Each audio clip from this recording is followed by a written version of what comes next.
আজকের এই দিনে আমাদের বিশাল অর্জন। আমরা দীর্ঘ 1 বছর যাবত বাংলাদেশের মানুষের কল্যাণে, বাংলাদেশের রাষ্ট্র ব্যবস্থার সংস্কারের জন্য আমরা অনবরত সংস্কার কমিশনগুলোর সাথে আলাপ আলোচনার মধ্য দিয়ে বাংলাদেশের জন্য প্রয়োজনীয় যে সংস্কার, রাষ্ট্র কাঠামোর সংস্কার, গণতান্ত্রিক সংস্কার, সংবিধানের গণতান্ত্রিক সংস্কার, তার একটা পর্যায়ে জাতীয় ঐক্যমত্যে উপনীত হয়েছি।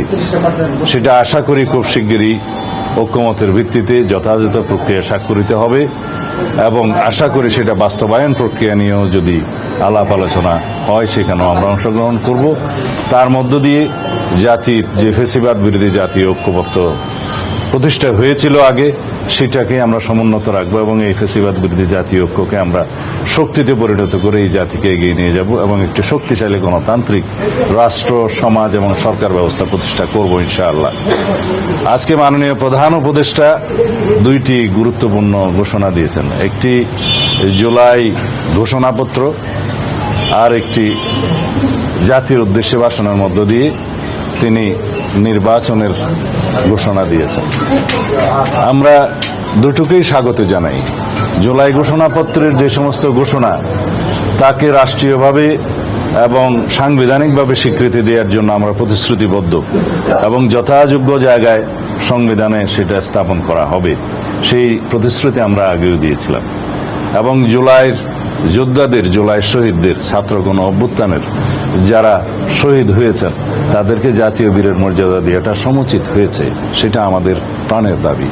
এবং যারা আহত হয়েছেন, যারা বিভিন্নভাবে ক্ষতিগ্রস্ত হয়েছেন, তাদেরকে বিভিন্নভাবে আইনি সুরক্ষা, সহযোগিতা এবং রাষ্ট্রীয়ভাবে সহযোগিতার প্রতিশ্রুতি তিনি যেমন দিয়েছেন, সারা জাতি দিয়েছে, আমরাও দিচ্ছি।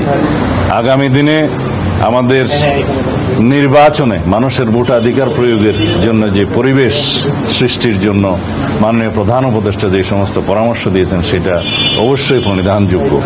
তিনি ঘোষণা দিয়েছেন নির্বাচন কমিশনের কাছে তিনি চিঠি পাঠাবেন আগামী 2026-এর ফেব্রুয়ারির প্রথমার্ধে, রমজান শুরু হওয়ার আগে নির্বাচন অনুষ্ঠানের জন্য নির্বাচন কমিশন যথাযথ ব্যবস্থা নেবেন। অবশ্যই নির্বাচন কমিশন তফসিল ঘোষণা করবেন যথাসময়ে, কিন্তু মাননীয় প্রধান উপদেষ্টা আজকে যে নির্দেশনা দিয়েছেন তার ভাষণের মধ্য দিয়ে এবং চিঠি প্রদান করবেন নির্বাচন কমিশনকে যা বলেছেন, সেই ঘোষণার জন্য আমরা সবাই অপেক্ষা করছিলাম এবং সারা জাতি অপেক্ষা করছিল। এর মধ্য দিয়ে বাংলাদেশে যে নির্বাচন অনুষ্ঠান নিয়ে যে একটি দুদুল্যমানতা ছিল বলে অনেকে মনে করছিলেন, তাদের মধ্যে সেই দুদুল্যমানতাটা রইল না এবং সারা জাতি একটি নির্বাচনমুখী পরিবেশের মধ্যে দিয়ে যাবে এবং সেই নির্বাচনের আবহ সৃষ্টি হবে।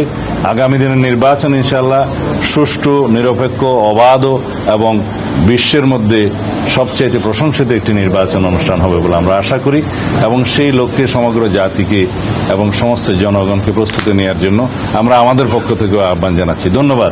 আরেকটা বিষয়, আপনারা বারবার বলছেন যে নির্বাচনের ঘোষণা দেওয়ার পর রাষ্ট্রের যে ভারসাম্য নিয়ে নানান সময় প্রশ্ন উঠছে, আজকের পর থেকে আসলে সেই সংকটটা কেটে গেল কিনা?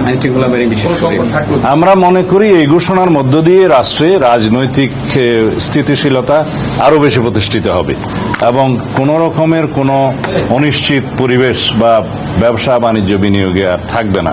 সবকিছুই সচল হবে এবং গতিশীলতা পাবে। আমরা এটাই আশা করি।